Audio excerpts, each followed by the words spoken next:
In July 2025, the United States government made one phone call that nearly stopped China's entire commercial aviation program. Not a missile, not a trade war, not a diplomatic summit that collapsed. One 5-week suspension of export licenses for a single engine component. And in those 5 weeks, COMAC production lines went quiet. Deliveries slipped. The aircraft that Beijing had spent 17 years and billions of dollars building to prove China's aerospace independence sat incomplete on factory floors, waiting for a part built in Cincinnati. That part is called the LEAP-1C. It powers every C919 flying today. And China does not make it. What China built to replace it is called the CJ1000A.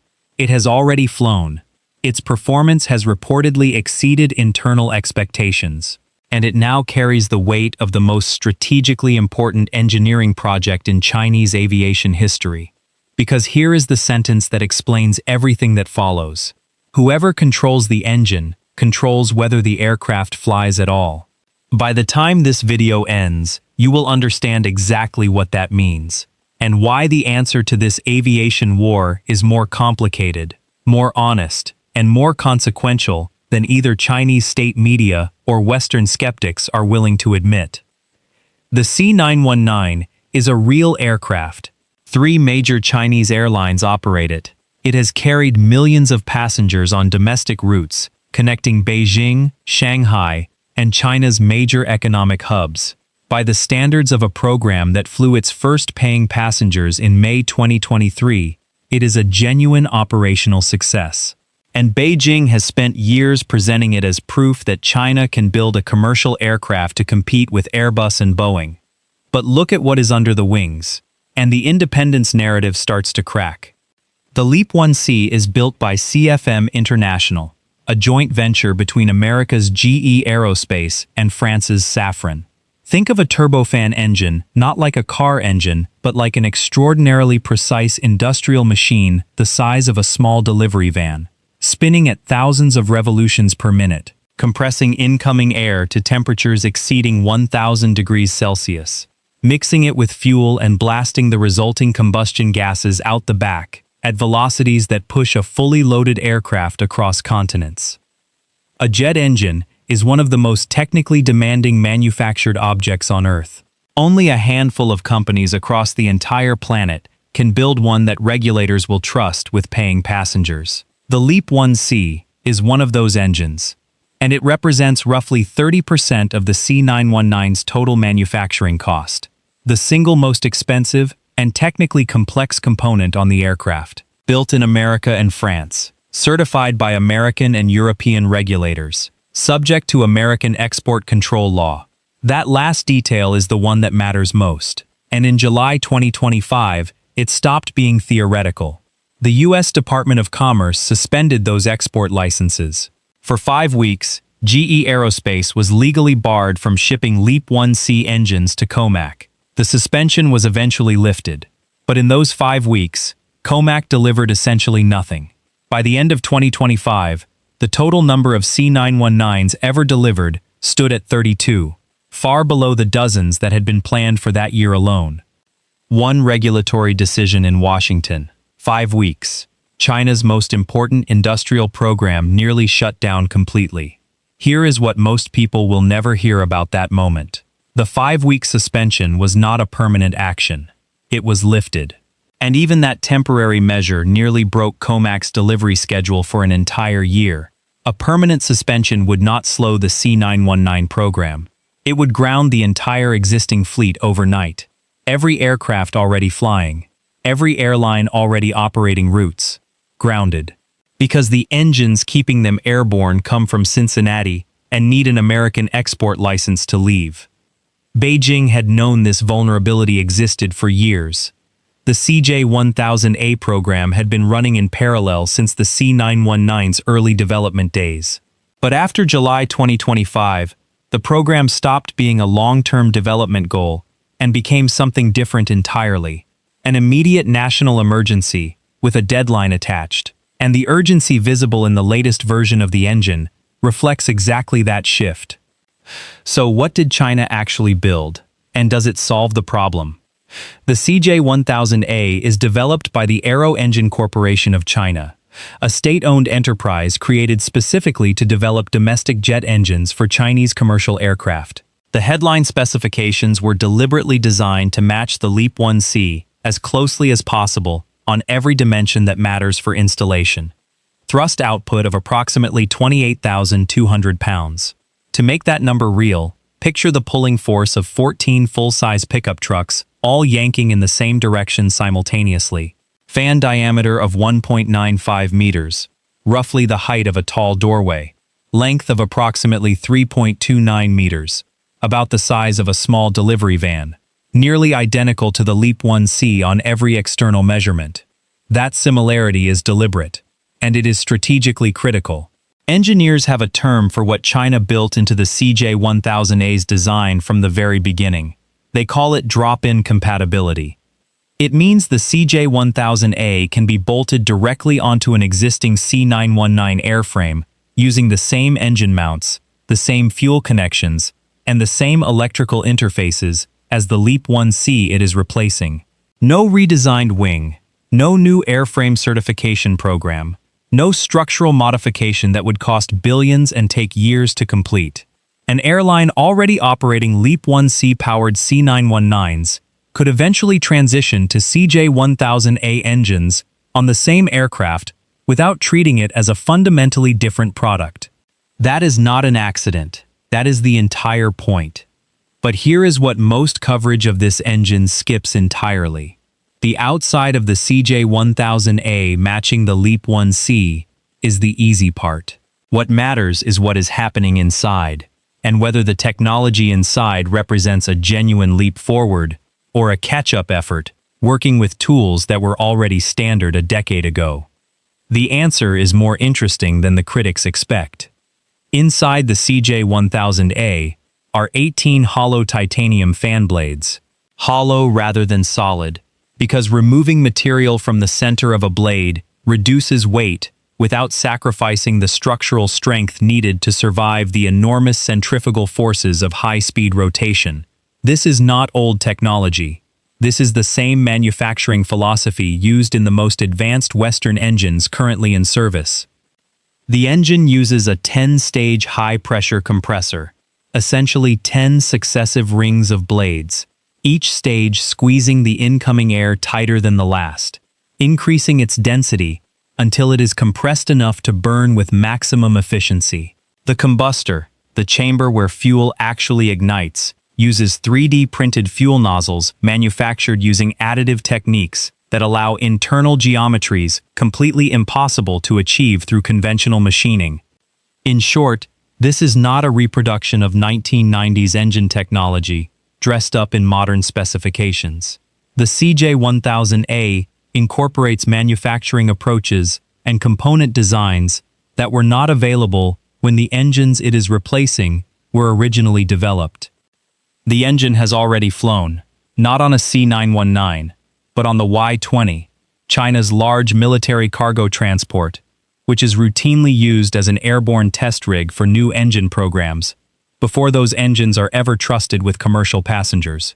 As of March 2025, AIC leadership, including a former COMAC deputy general manager, stated publicly that performance had exceeded even the most optimistic internal projections and that verification flights on an actual C919 were approaching. That is a meaningful signal. But here is the part that changes how you should think about the timeline. Soon and certified are two very different words in commercial aviation, and the distance between them is where this story gets genuinely complicated. Chinese certification for the CJ1000A is currently expected around 2027 to 2028. Initial deployment on C919s in daily commercial operation is projected for 2028 to 2029. Full volume production, capable of supporting COMAC delivery targets, is not expected until approximately 2030. In plain language, even on the current accelerated timeline, the engine that was originally supposed to enter service around 2020 to 2021 is now running approximately 8 to 10 years behind schedule. That delay is not a failure of will or investment. It reflects the genuine difficulty of certifying a commercial turbofan engine to the standards passenger aviation demands. Regulators require an engine to demonstrate reliable operation across hundreds of defined test scenarios. Bird ingestion into the fan at operating speed. Blade containment in the event of a structural failure during flight. Icing conditions at altitude. Engine restart after a mid-flight shutdown. Extreme temperature performance across every climate an airline might encounter anywhere in the world. Each scenario must be tested, documented, and independently verified by regulators who do not accept projections or estimated future performance. They accept data, real data, accumulated over real test hours. The calendar for this process does not compress, regardless of political urgency. And here is the technology gap that most coverage either ignores entirely or minimizes beyond recognition. The CJ1000A's bypass ratio, the measure of how much air flows around the engine's hot core compared to how much passes through it, which is one of the primary drivers of fuel efficiency, is currently reported in the range of 911. Chinese sources cite future targets of 10.1 or even 12.1. The LEAP 1C already operates at the high end of that range today, with decades of manufacturing refinement and tens of millions of accumulated commercial flight hours behind it. The CJ1000A is more evolutionary than revolutionary. It is closer in fundamental design philosophy to the older CFM56 family that the LEAP replaced than to the LEAP's most advanced efficiency features. The gap between the two engines in fuel burn terms is real, and it is measured in years of further development, not months. None of this means the CJ1000A will not work. It means the question of when it will work as well as the engine it is replacing is a completely different question from whether it exists at all. So why is China doing this anyway, if the engine is behind schedule and currently less efficient than what it is replacing? The answer to that question changes how this entire story should be framed. The strategic logic behind the CJ1000A does not actually require the engine to match the LEAP 1C in fuel efficiency to succeed. It requires the engine to exist, to be certified, to fly. Whoever controls the engine controls whether the aircraft flies at all. That sentence is not hyperbole. It is the lesson the 5-week suspension of 2025 delivered with complete and brutal clarity, and China's response was immediate. The CJ1000A program was embedded into China's 2026 to 2030 National 5-Year Plan as an explicit strategic priority, making domestic engine development not a COMAC project, but a state imperative. The difference between those two categories in China is not semantic. It is the difference between a program that competes for funding and a program that cannot be allowed to fail. The commercial implications of a working domestic engine run beyond simple supply chain security. And here is the part most Western coverage completely misses. Over 1,000 C919 orders currently exist according to COMAC figures. But examine that order book carefully, and the vast majority come from Chinese state carriers, Chinese leasing companies, and domestically aligned operators. International buyers, airlines outside China, have been significantly more cautious. The reasons are specific and commercial, not merely political. International lessors, the leasing companies that finance the majority of the world's commercial aircraft fleet, are reluctant to finance assets whose continued operation depends on Western export licenses that a geopolitical decision could revoke overnight. A lessor financing a C919 powered by a LEAP 1C is financing an aircraft that Washington could ground with a single regulatory change. That risk is not acceptable under standard commercial leasing terms. Full stop. A certified domestic engine removes that risk entirely. An airline in Indonesia, Vietnam, or Ethiopia evaluating a C919 powered by a Chinese engine faces a completely different risk calculation than one evaluating a LEAP 1C powered aircraft. The Western export control lever disappears. The aircraft becomes a commercial decision rather than a geopolitical one. But here is the detail that changes the entire frame of this story. The CJ1000A is not designed to win COMAC entry into London Heathrow or JFK. The ESA and FAA certification for the CJ1000A would take years beyond even the AEC timeline, and faces political obstacles that no engineering program can overcome on its own. That was never the target. The real target is the world that Airbus and Boeing already underserve: Belt and Road partner countries, emerging aviation markets across Southeast Asia, Africa, and Latin America, where Chinese diplomatic relationships create commercial openings that formal Western regulatory frameworks do not govern. Markets where the question is not whether an aircraft has FAA certification, but whether it flies reliably, costs less than the alternative, and comes with financing that does not carry geopolitical strings. The CJ1000A is being built to make the C919 sanctions resistant, not to make it competitive in markets that Western governments already control. Those are fundamentally different objectives, and the second one is significantly more achievable in the near term. There is also a longer shadow here that most coverage never reaches. The manufacturing techniques being proven on the CJ1000A, 3D printed combustor components, hollow titanium fan blade fabrication, high-temperature turbine coatings, do not stay contained within one program. They build industrial capability that feeds directly into the CJ2000 engine planned for China's C929 wide-body aircraft.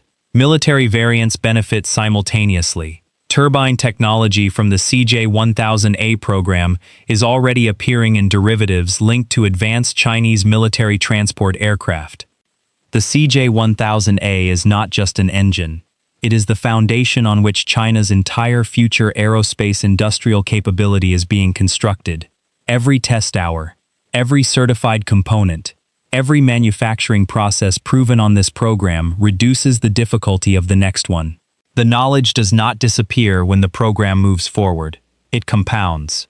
Now sit with the full picture. The CJ1000A exists. It has flown.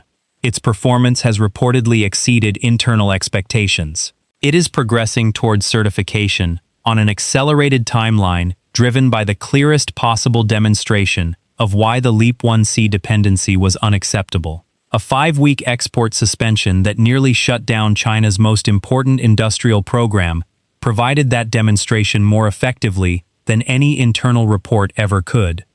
But the gap between a promising test program and a certified engine operating safely across millions of commercial flight hours remains the hardest distance in aerospace to close.